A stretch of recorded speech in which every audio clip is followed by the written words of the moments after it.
Imagjinoni këtë, po hetoni një postim në rrjetet sociale dhe autori papritma se fshin atë para se të mund të ruanit ndonjë gjë.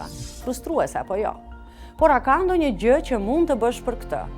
Unë jam Marta dhe sot do t'ju tregoj si të arkivoni informacionin online në mënyrë efikase. Hapi i parë.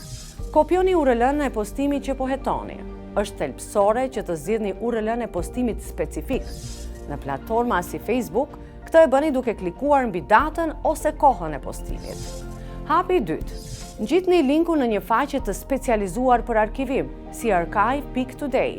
Kjo faqe krijon një link të përhershëm që do të mbetet i qasshëm edhe nëse autori origjinal fshin mesazhin ose faqen. Hapi i tretë. Përdorni shtojca, plugins të shfletuesit. Nëse ai proces zgjat shumë, mund të instaloni edhe shtojca të shfletuesit, si ajo që ofron Wayback Machine. Duke përdorur shtojcën, mund të arkivoni faqen më një herë, pa pasur nevojë të shikoni në një faqe tjetër. Nga ana tjetër, mund të përdorni të njëjtat faqe për të kërkuar URL që janë fshirë më parë, për sa kohë që faqja është arkivuar të paktën një herë më parë. Kjo teknik është me të vërtetë e rëndësishme. Llogaritë që përhapin informacion të rrem, zakonisht nuk postojnë një korrigjim, por thjesht heqin përmbajtjen e tyre.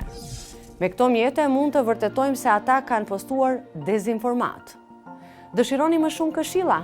Gjeni linqet dhe informacionin më poshtë dhe ndiqni Institutin e Studimeve të Komunikimit online.